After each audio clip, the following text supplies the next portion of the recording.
Hey, welcome back, guys. So, in the last video, we talked about variables and we saw how variables are containers for holding values in memory when we are programming.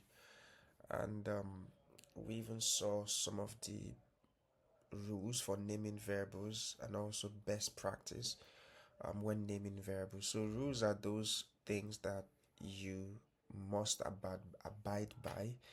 Um, you can't break them. And then best practice are those that, I mean, even if you do it, your code will still work, but it's not the best way to do it. For instance, when you are naming a variable, you don't start your variable names with a number. That's a rule. You don't have a variable name that has a space between them. That's also a rule. Those are things you cannot do.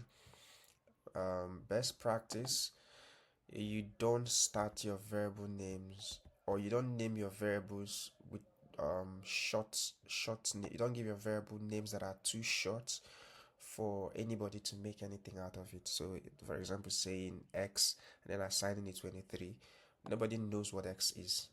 So your variable names should be descriptive of the value that it holds, right? So those are some of the things we saw in the last video. Now, in this video, I want to talk about data types. Remember, I said during the when I was talking about variables, I mentioned that when you think of variables, there are three things that are associated with variables which you have to remember. Number one is you need to know there's the variable name, which is what you can use to reference the value that the variable holds, which in this case would be age. Now, there is the value that it holds, which in this case is 23. Now, there is the data type of that value, which is the type that is associated with that value.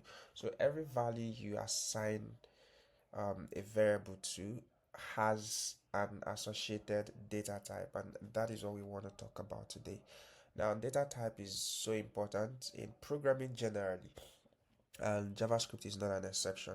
So it is how we categorize data, and knowing the type of data helps us to, you um, know what to do with it in the future.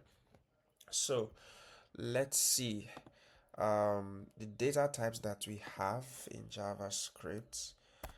So we have number. It's a data type. We have strings.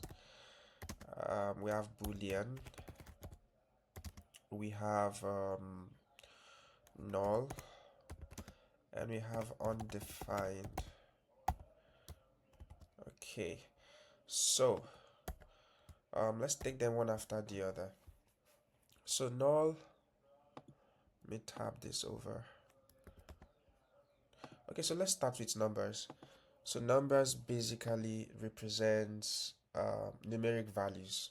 So it could be something like 29. So this is a positive integer. It could also be negative integer, minus 28. It could also be fractional. It mustn't be an integer. It could be a fractional number, like um, 0.37. So all of these are represented. All of these belong to data type, or they all have number as their data type. Okay, so later in this video, I'm going to show you how you can tell which type any particular data belongs to. So JavaScript has um, something that you can use to know. Okay, so I'm going to talk about that later. Then for strings, now strings are basically a sequence of characters.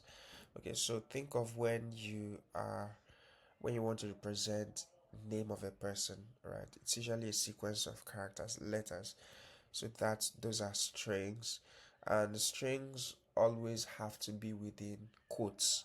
It could be double quotes or it could be single quote, like you can see here. So we have first name Max. Um, I also have Mac. So in this case, I'm using single quotes. So you can also use double quotes. right? So another thing you can represent by strings are like addresses, name of country, city names. Those are generally things you would represent by strings, or email or username. Okay, so those are strings. So you can say max at gmail.com. That's a string. Or you can say username max. Yeah, those are strings. And then let's talk about boolean. So boolean represents either true or false, right? Boolean can only have two values, unlike numbers can take any values, anything. You can put anything inside a string, but when it comes to boolean, it just has to be one of two things, true or false. Okay, so we use this a lot when we want to um, represent a logic in programming. So you want to take an action if a certain condition is true, right? So um, that is very, in fact, that is very, very important in programming. So you have true or false. We're going to see how to implement or how to use all of this. So you have null. Null is how you intentionally represent non-existent value. So it's null. So sometimes you want to intentionally represent a value, or you want to intentionally show that a value is non-existent. So you use null to do that. As we move on, you're going to see some cases where we have to do that. And then finally, you have undefined. So undefined is the data type that is associated with a variable. When you declare a variable and you don't assign it a value, so you can do something like this. So you can say const gender, and then hold on. Okay, now, so when we hover on this arrow, we get that when you declare a variable with a const, you must initialize it, which means you must assign it a value immediately. But we can do this with let. Okay, and it's fine. So what this means is we have a variable named gender, but it does not have any value to it. Okay, so if we try to assess the value of gender, so let's say console.log, and then we put gender here. Okay, so we're going to get undefined.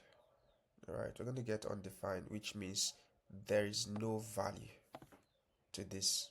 So you can try that out in your console and see what you get. And if you have any questions, um, leave it in the comments section.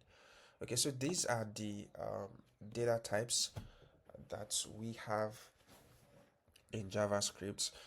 There are some other data types, but those are a little bit beyond the scope of this video. And um, these are pretty much the data types that you're going to be using a lot, um, at least for now. Okay, so the next thing we're going to talk about is operators, but I'm going to have to end this video here. So in the next video, we're going to talk about operators, what they are, and how they are used in JavaScript. See you guys in the next video.